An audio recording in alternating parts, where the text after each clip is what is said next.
morning and welcome to Planet in the Word. I'm Candace and this week is week 19 and you will be reading this week Psalms 51. Specifically, I want to focus in on verses 1 and 2, but the whole of Psalms 51 starts out by letting us know this is what David wrote after he had sinned with Bathsheba, had her husband killed, and Nathan has come to him and sort of called him out. And this is the psalm that he just pours his heart out to God.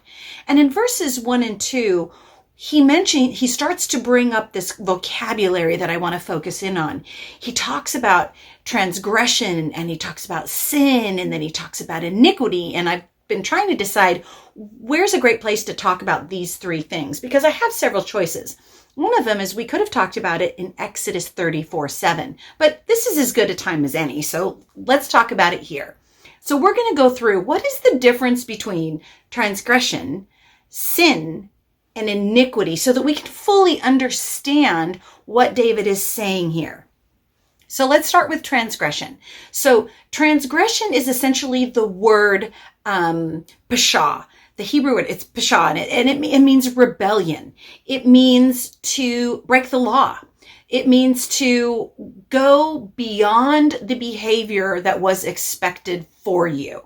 So you have discarded what you know you're supposed to do, and you're going to break the rules, and you are going to basically rebel against the law. Okay.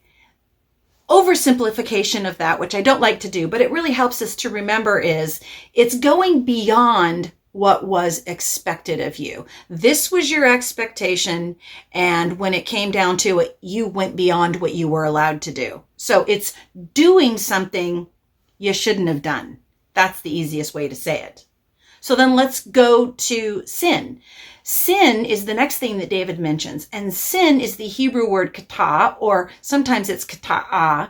And this is the word that a lot of pastors will spend time on. It means to miss the goal or to miss the mark. And rightly so, they explain that it's an archery term. And basically what it means is whatever the goal was, it was not attained. In other words, you didn't go far enough.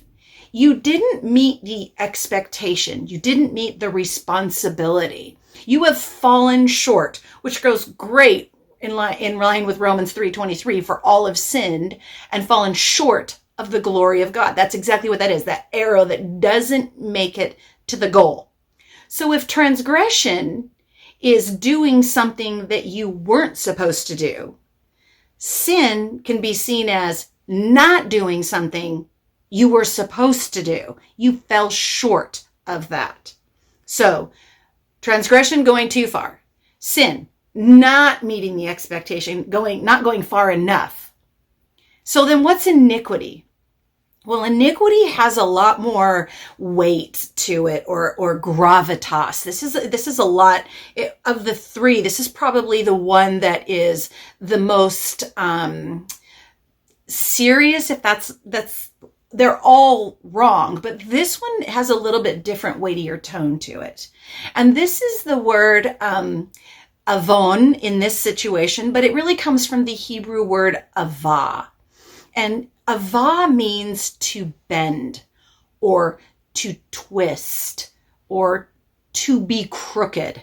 So this isn't just that I did something I wasn't supposed to do, or I did something I wanted to do. This starts to be a character issue. It's a bend or a twist in our nature. Iniquity is that thing that can be generational because it's modeled for us. It's the things that we see that are twisted. They are, what's a great word that I have written down for this? They are unacceptable. They're perverted or distorted. That's what avah means. So if we go to Ezekiel will quite often put avah, iniquity, in a sentence with righteousness.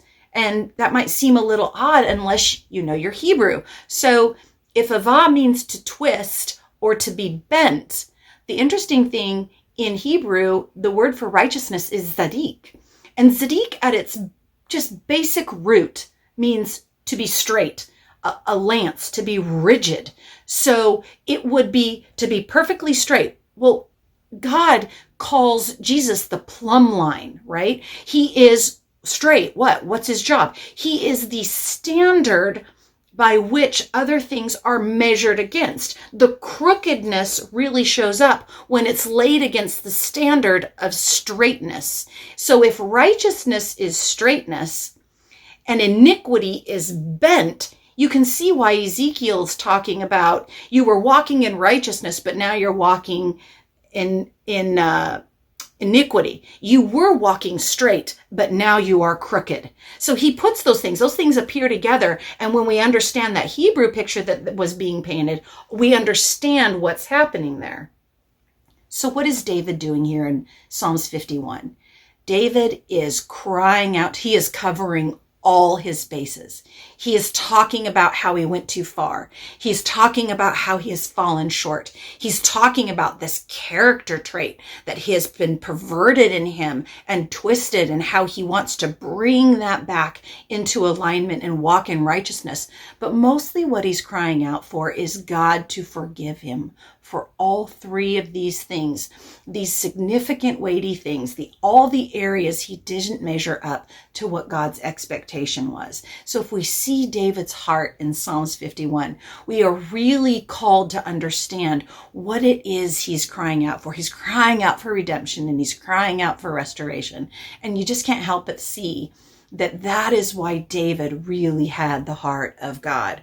I hope that helps you this week as you study. I hope that it's even as you move forward through scripture and you run across these three words, I hope those oversimplified definitions help you to understand, even when they're offering the sacrifices of Exodus, the difference between a sin offering and, say, a transgression. So thank you for stopping by. Have a great week. See you next time.